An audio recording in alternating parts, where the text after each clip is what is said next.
Who is your greatest enemy? Challenging question, because we have many different adversarial forces in our lives.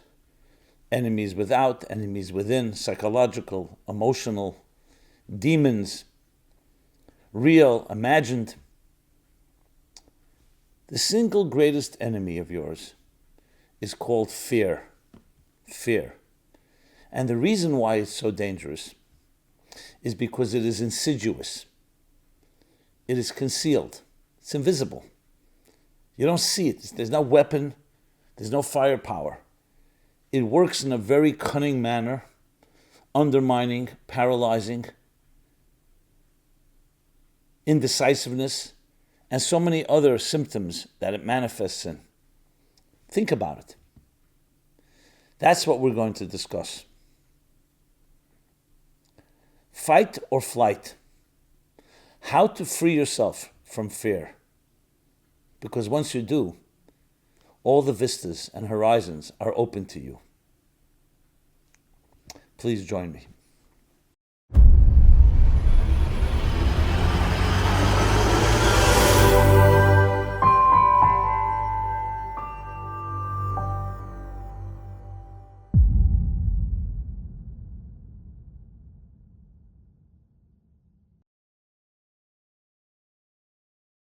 Hi, this is Simon Jacobson, and we're going to be speaking about fight or flight, how to free yourself from fear. This program is dedicated by Ricardo Lehman in loving memory of his mother, Marit Lehman Miriam Bat Yosef, and his daughter, Megan Lehman Miriam Bat Yaakov couple. If someone were to ask you, who is your greatest enemy? So I'm sure reflexively, some would say this and this individual. Some people would refer to a family member. Unfortunately, sometimes we even speak about our own parents in that way. Someone who's hurt you deeply. I mean, there's all kinds of ways to define an enemy. In a more collective sense, communal, some will say racists, anti-Semites. For the Jewish people, Nazis, or others that hold such discriminatory perspectives. But the truth is, if you think about it, the greatest enemy has to be defined by the thing that blocks you and stops you more than anything else from achieving what you want to achieve. So how would you define that great enemy? So there's no doubt that it's within. And I'm going to submit here that the greatest enemy we have is fear. Fear. And why? Even though there can be many other things, people say illness or economic bankruptcy, losing a job, divorce, because those are all circumstances. They're all not positive events on their own. But fear is what undermines, demoralizes, and in so many other ways paralyzes us. And above all, it is insidious. It is silent. It works behind covers. Because you can't point to it. It's not like there's an enemy, define it, okay, I'm going to fight it. It works from within, and it undermines us in every possible way from achieving what we want to achieve in our lives. I would even say that it's impossible to estimate how much fear affects us, because so much of it is covered up by the fact that fear hides itself, so you don't even know. It's like one thing, you know something is, you can identify it. But when you can't identify, when the darkness conceals itself, which is called a double darkness, to the point that you don't even know there's a problem, that's far more difficult to deal with, because your first awareness is half the cure. And that's why there's an expression, a double darkness, a darkness that conceals that it's dark. So you convince yourself everything is going well, and we all know that's one of the worst possible enemies in every given situation. So it's very difficult to estimate its effect and its impact that it exerts on our lives. But there's no question that it does. And it has many different expressions. It can be indecisiveness, it can be paralysis, it can be lack of commitment, second guessing yourself, not even taking on projects because of the fear of failure or success for that matter. So there's many ways it expresses itself. And just give it a little thought and you'll realize that it is at the root of so many issues. Now, why we have fear is obviously what we need to address. Because if you want to uproot it from its very core, from its root, we need to understand the why. But that it's a force, there's no doubt about it. I think about it myself, my own personal life, my own work. And some people say, hey, he seems like a fearless guy, takes on projects, is in the public eye, doesn't seem like anything phases him. Well, fear takes on different shapes. For some people, the fact that a person can behave courageously and actually do things that way doesn't mean they don't have doubts. It doesn't mean that they don't second guess. It doesn't mean that perhaps they have much more potential that they're not actualizing. So again, it takes on many different shapes, and I think about it all the time because sometimes I say to myself, maybe I'm not even aware what's holding me back. And if there is something holding me back. Because remember, we start convincing ourselves, no, everything is great. What's the problem? Just you're forging ahead. So it'll take a little time for each of us to evaluate, but it's important to be honest with ourselves, especially if you want to grow. And one of the things with fear is it's not such an easy thing to acknowledge. Who wants to say, I'm fearful, I'm hesitant, I'm tentative? So, my friends, let's take the bull by the horns and enter face to face to one of these darkest elements in our lives. Now, where does fear come from? I think that's vital, because once you know where it comes from, it's easier to defang the enemy when you understand its roots. Now, is any child born fearful? In most cases, I would say no. There may be some anomaly, some aberration due to something that happened, some trauma, but generally speaking, we are naturally born not fearful. As a matter of fact, as children begin to explore, we have to watch them because they're not afraid of anything. Number one, they don't know that if you stick your finger into an electrical outlet, God forbid, it can cause a shock. So that's lack of awareness. But there's more than that. There's a certain free abandon. The only place they learn fear is from adults around them who say this is dangerous. Now, in some cases, that's important. You have to tell a child not to cross the street alone. And there are different dangers to that are lurking out there. However, the child on their own does not have anything that holds them back. So what's the question? What's the issue here? And the issue is self-consciousness. Not just a question of whether you're aware of certain things are dangerous or not. Obviously, there are things we have to avoid, and that's what we teach our children as well. But it's not a natural fear due to something that is inside of them. It's rather a prudent approach to be careful in life. And yes, of course, we all have certain natural, fire. It doesn't take much to learn that you don't put your hand in fire. A child will learn very quickly. And yet, they may not know that some things are dangerous or hot that you should stay away from. So that's what they need to learn. But we're not talking about those type of fears.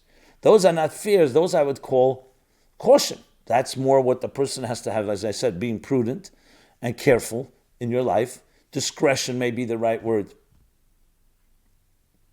The fears I'm talking about, the ones that are weaken us and cause us to feel that we're not confident.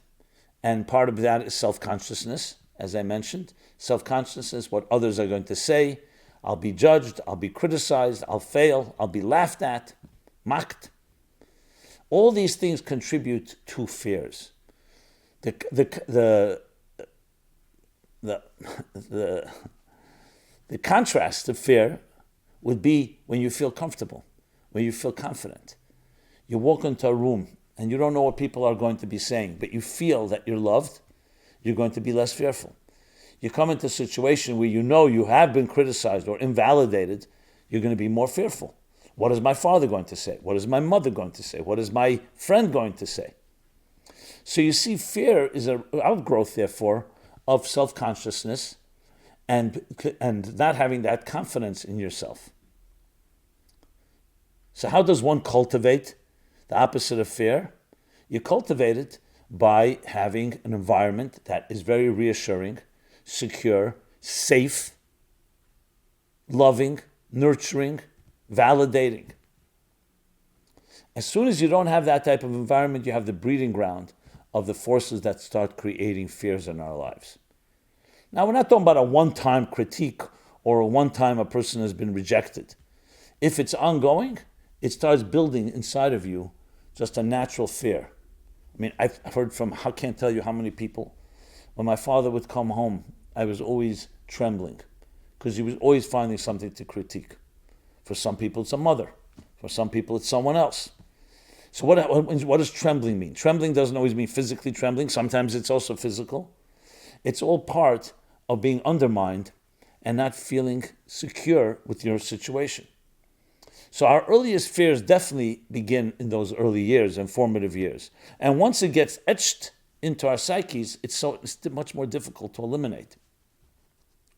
So then we develop the fight or flight approach. Fight would mean when something is threatening, you go out and fight it. And sometimes to exhaustion, draining your own resources, your own strengths. Or flight, you run away, you avoid it. Now we know that expression is used also for survival purposes and sometimes it's necessary. But if your whole life is either fight or flight, when do you engage? When do you have a loving environment that's not fighting and not running? And that goes back to the same point. So one of the symptoms and impacts of fear is either you become a fighter, aggressive, very defensive, assertive, not in a way we're talking about healthy assertive, but you're assertive just to make sure you're protecting your turf because you've been hurt, so you're fighting for your very turf. Or flight, the denial, passive, a pleaser, and other such reactions. So ask yourself, does that help identify part of your own behavior mechanisms? And if yes, you know there's a fear going on. The counterforce to that is to find a place where you're comfortable and you don't need to fight and you don't need to run and escape. Now, of course, there are situations that have become threatening. There are people who are hurtful, abusive, obnoxious, insulting. And yes, you need to make a determination that sometimes, I wouldn't say that you have to always fight, but sometimes you have to avoid the situation or be wise and tactful. But the main thing is you don't want it to dominate you. You don't want it to define you. You don't want to start becoming a person that's always reacting to these type of individuals. You need to immunize yourself and build a strength where you are an identity outside of these forces. Some people, they're co-workers who mistreat them or just are plain difficult people, begin to define you, it begins to become a dread in your life. So it's true, you need to deal with that. And sometimes, hopefully you can work it out, but if you can't, sometimes you need to stand up for yourself. And sometimes you need to just avoid fight and flight. But you want to have a life outside of that. As soon as your life is dominated and your real estate, your mind and heart are dominated by the fears or the reactions to people who are behaving in ways that are not healthy ways or very insensitive ways, you have become essentially an extension and a victim of theirs. So it's vital to define all of this because there's no way you're going to deal with fear if you don't divide and conquer, which is the first step always, to evaluate the situation and choose your battles, try to minimize them because you want to focus on nurturing and love, which means finding friends and finding people and finding family that do validate you, that do make you feel calmer and more relaxed. We don't have to be fighting or running. Many of us don't realize how important what I just said is. You know why? Because we get so much caught up in the merry-go-round or the roller coaster, if you wish, that it's hard to identify and separate yourself from your life's activities. That's why it's critical to take a time, space, and think about this. Separate yourself from that which happens around you. Even the things you're completely accustomed to and routine, and even things you've begun to tolerate. Remember, we start becoming tolerating of toxins as well. Not even talking about the Stockholm syndrome where we get attached to those that hurt us. So start identifying yourself separate from the people around you, including workers, including family, including other associates, and so on. And then begin to identify who are the individuals in my life and what are the experiences in my life that are the nurturing ones, that make me feel more relaxed. I know when I'm in presence of that person, I feel more confident. It's not difficult to do if you sit down and deliberately do it. I would suggest a daily exercise to do that. Maybe in the morning when we say Moda'ani and we acknowledge and thank you, the gratitude for returning my soul to me, that may be a good time to think about it. But to designate time on a daily basis, because it's important to evaluate each day. And once you have for some form of the coordinates, if you want, you map out your life relationships and also your experiences, it's easier to identify where the fear is coming from. Who are the people in my life that are causing me to be more defensive, to be more tentative, to be more careful? Again, careful, we're not talking about the healthy careful, but to be avoiding situations because of judgment and other things like that. I should have mentioned judgment earlier. Judgment is a big one, being judged by others, which is part of being criticized, being looked down at. And then who are the forces that are validating and loving?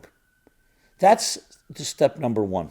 Step number two, and this goes a little deeper into the very force of fear, is how then do you actually build, besides what I just said, relationships and experiences, how do you build forces that allow you to access your inner strength the way you were when you were born?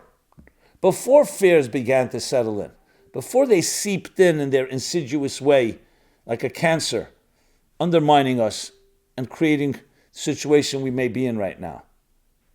And the answer to that is ultimately you need to access a power greater than yourself. There's a beautiful story they tell about Rab Meir from Primishlan.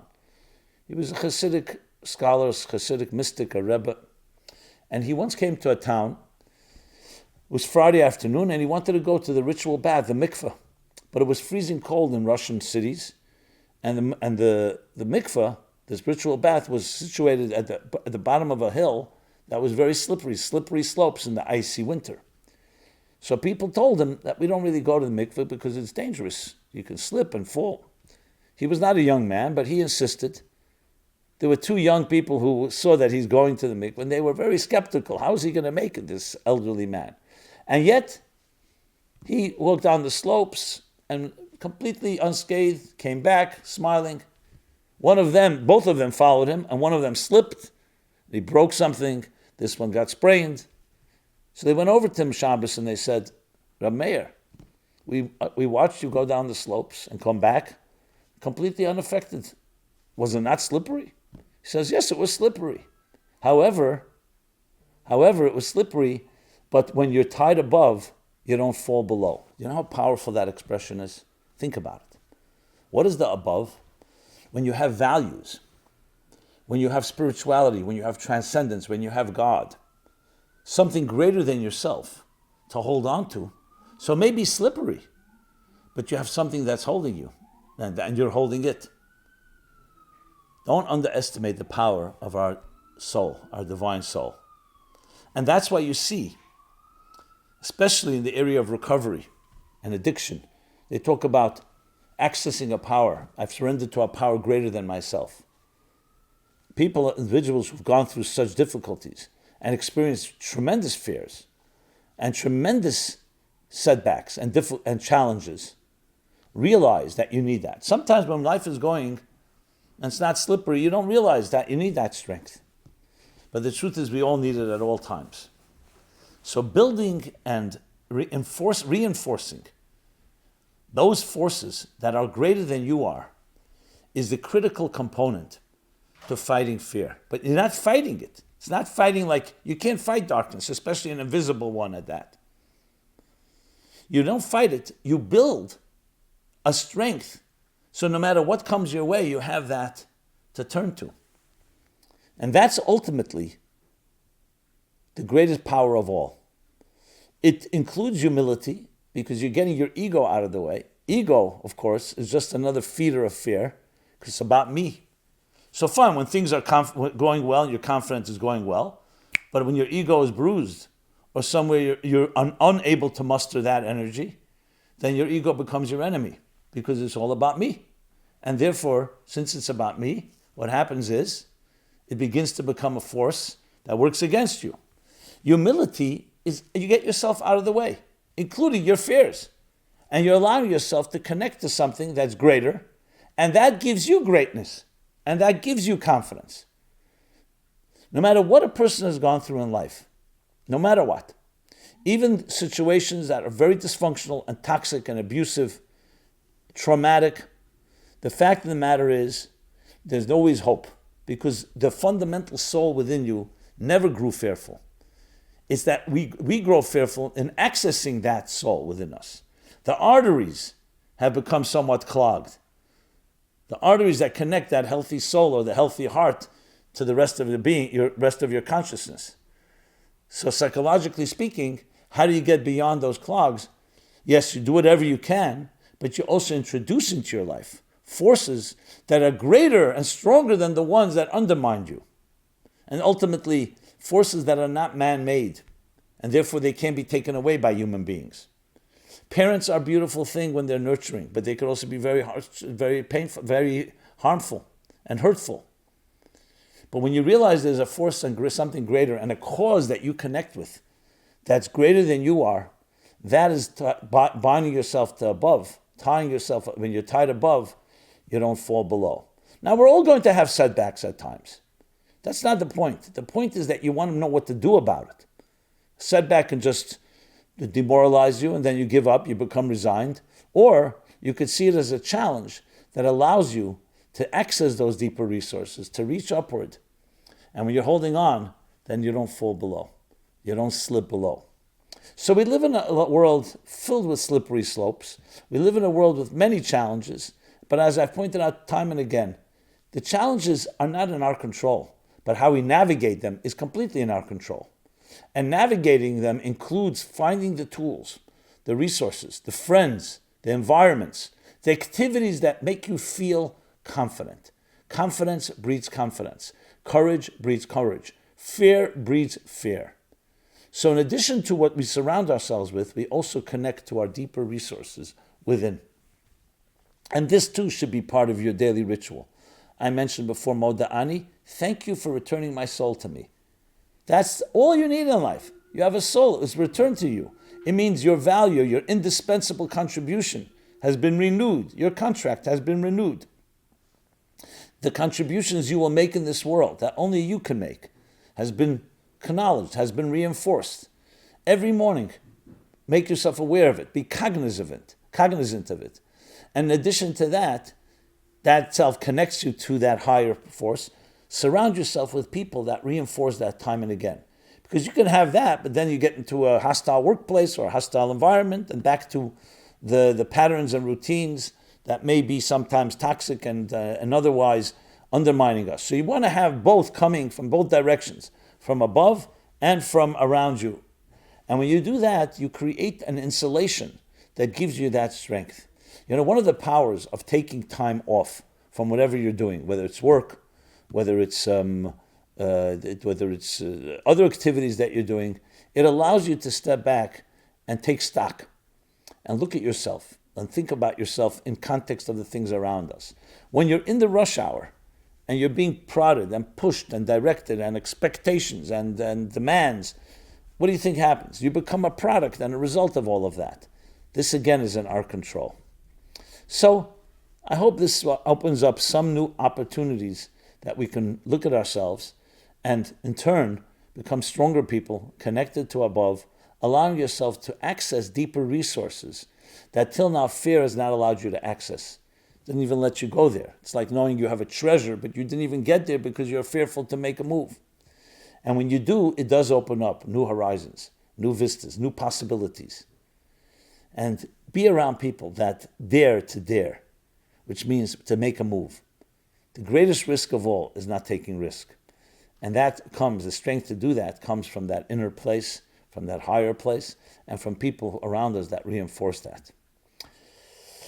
So, my friends, there is another option besides fight and flight, and that is engaging in life, love, calm, serenity, relaxed, driven, but confident, and we can achieve far beyond anything we can ever imagine. May each of you be blessed to do exactly that. Dissipate some of your fears, and what do you think will come back to you? Great light, great power, great strength. This has been Simon Jacobson, Meaningful Life Center, meaningfullife.com. Please go there for this program, as it's archived and accessed anytime you wish, as well as other programs and a full schedule of events. We've been talking about many different interesting topics. Some of them are more difficult ones, issues like fear, issues around abuse, and we try to cover the entire spectrum of life, meaningful life, to make our lives more meaningful, more powerful, more purposeful, and change the world for the better, that becomes better than when you entered it, to turn it into a nicer, more beautiful garden. So thank you again for listening. It's always an honor to share a few words. I'd love to hear feedback, comments. Please share this with others, and be well. I will look forward to see you at the next program, and I look forward to hearing your thoughts and suggestions and feedback. Be blessed. This program is brought to you by the Meaningful Life Center. Please help us continue our programs. Make even a small contribution at meaningfullife.com/donate.